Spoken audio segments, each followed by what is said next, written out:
Let us proceed the solution of a linear programming problem by graphical method. Solution of LPP by graphical method. Let us continue with this. Now, the question says, from the feasible region, optimize z equals x1 plus x2. Subject to 2x1 plus 5x2 less than or equal to 16, 6x1 less than or equal to 30, non-negative constraint x1 comma x2 greater than or equal to 0. Maximize the above function. To start with, we have seen the procedure to solve this LPP by graphical method. So step 1 is to express the given constraints as equation. How to express the given constraint as equation? We know in our constraints, when we come across with less than inequality or greater than inequality, we are going to replace this inequality by equality sign. That is what expressing the given constraints in the form of equation.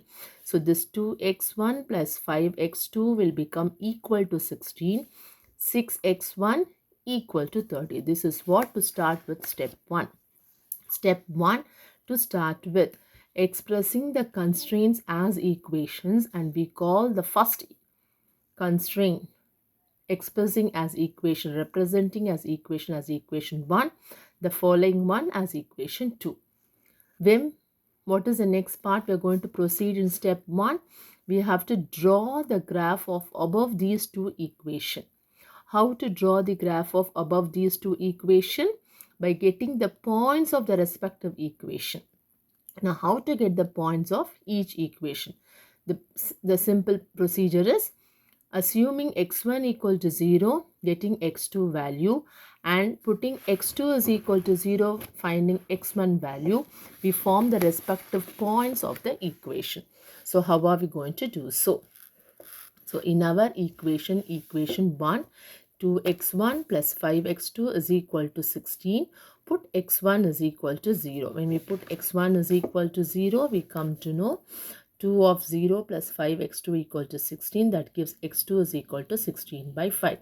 Putting x1 equal to 0, we have x2 is equal to 16 by 5.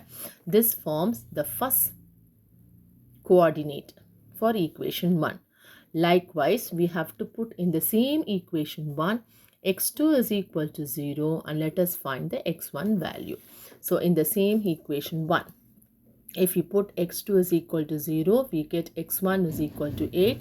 That form the second set of coordinates 8, 0. Hence, what is our what did we get? What did we arrive for the equation 1? 0, 16 by 5. By putting x1 equal to 0, the corresponding coordinate 0, 16 by 5, and 8, 0. By putting x2 is equal to 0, we got 8, 0 as next set of coordinates. So 0, 16 by 5 and 8, 0 are said to be the set of coordinates for the equation 1. The same way we have to do for different equation that we get from the constraint. The second set of equation is nothing but 6x1 equal to 30. There is no x2 in it. We have only x1. So what did we understand? There is no x2, which means x2 becomes 0. Because x2 is not present in equation 2, it means x2 becomes 0 by the nature of the equation. So from here 6x1 is equal to 30 means what could be the x1 value? x1 is equal to 5. Solving this equation, you get 30 by 6, which is nothing but 5. Hence, we come to know for the second equation, because x2 is 0 by its nature, 5, 0 is the next set of point. How will be this 5, 0? 5, 0 is nothing but it is a line that is parallel to y-axis.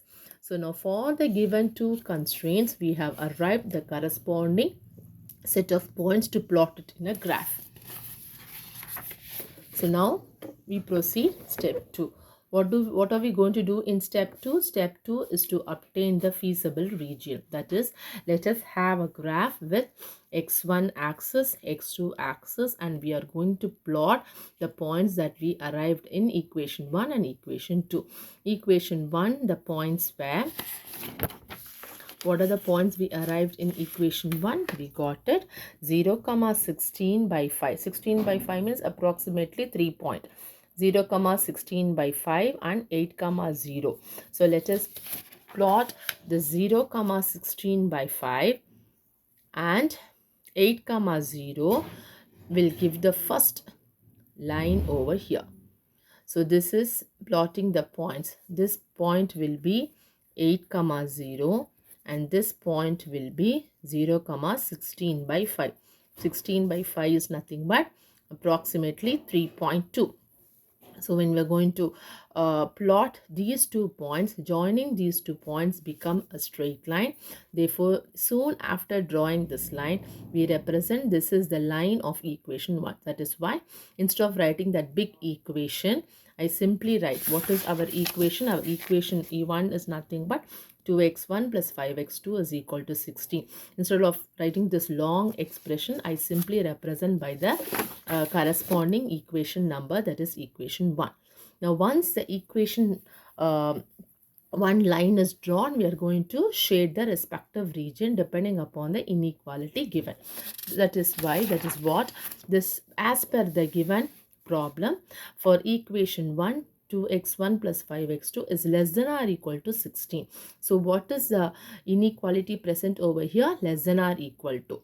Depending upon the inequality present, we are going to shade the respective region. If the inequality is less than, we have to shade. What do we have to shade? Whatever the line we have drawn, we have to shade the lower region if the inequality is lesser than. So what is the equation? What is the inequality we have got it? 2x1 plus 5x2 less than or equal to 16. This is the inequality of equation 1. So we have got equation 1 line, but we have to now shade it. Because the inequality sign is less than or equal to, we are going to sign below this line, straight line.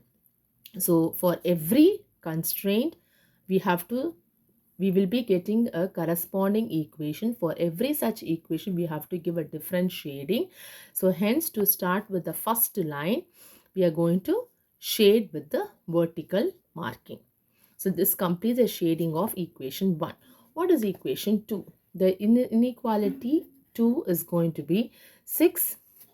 What did we get? 6x1 less than or equal to 30.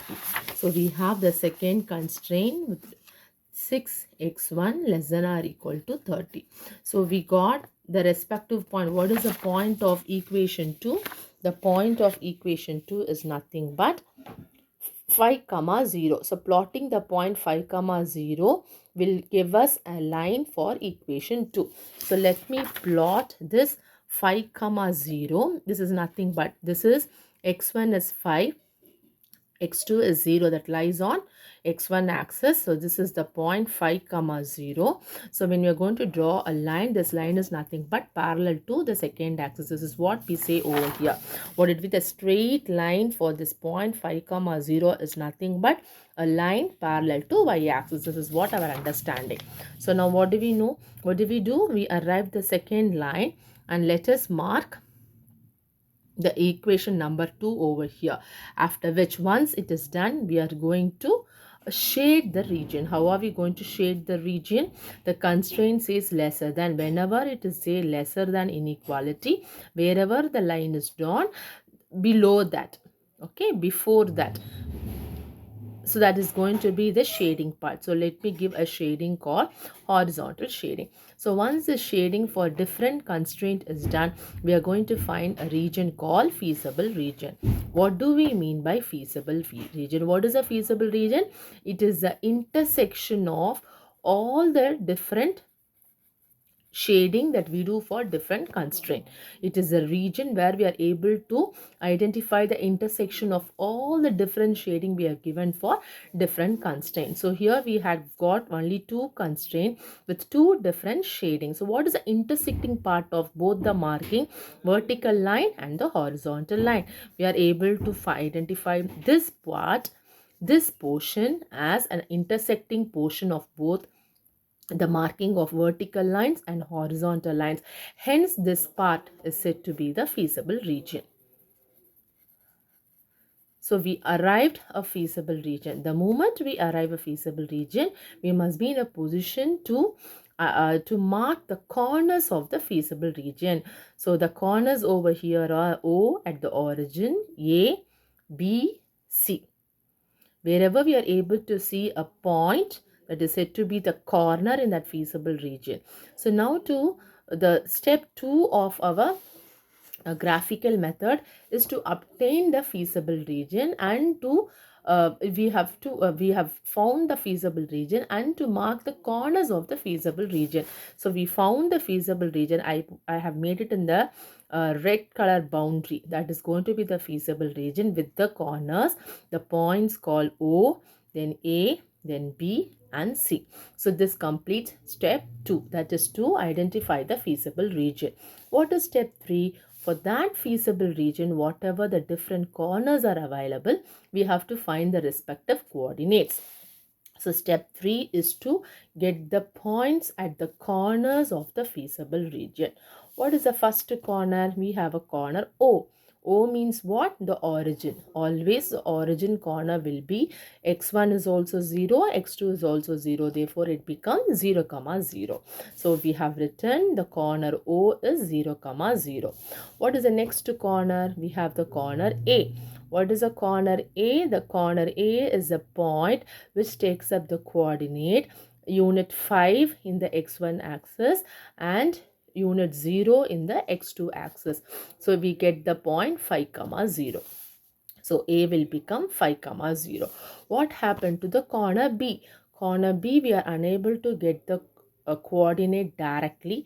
Now when we are going to draw it in a graph sheet with correct scaling, and we will be able to get the corresponding point of intersection, but otherwise the best way to get the corner of the unknown corners, it is by solving the respective equations, because we find this point B is nothing but a point of intersection of the lines called equation 1 and equation 2. So whenever you come across a point lies on the point of intersection, then it is nothing. We get the coordinates of the point by solving the corresponding equations. Now, if I have to get the coordinate of B, it is nothing but solving the equation 1 and equation 2 simultaneously. So let me consider the equation 1, 2x1 plus 5x2 equal to 16. Equation 2, 6x1 is equal to 30. Let me solve these two. So a very simple equation. So from second equation, we know x1 is equal to 5. Substituting x1 is equal to 5, we get x2 is equal to 6 by 5. Therefore, getting the point B becomes so simple. X1 value, comma, x2 value. X1 value is 5 and x2 value is 6 by 5. Therefore, the point of B is 5, 6 by 5. So we have written for the point B, it is 5, 6 by 5. We found the B coordinate. Now what could be the C coordinate? Again, C coordinate is simple from the axis directly. The x1 becomes 0 and x2 we have the value 16 by 5. So the corner of C, the coordinate of C is 0, 16 by 5. So what is our step 3? Step 3 is to get the points of the every corner in the feasible region. So we got the corner O is 0, 0. A is 5, 0. B was unknown. We solved and got 5, 6 by 5. And C was again found to be 0, 16 by 5. This completes step 3. What is step 4? Step 4 is nothing but to arrive the optimal solution. So step 4 is optimal solution. How to get the optimal solution? For every corner we have in the feasible region, substitute the respective x1 value, x2 value in the objective function. The objective function is z is equal to x1 plus x2.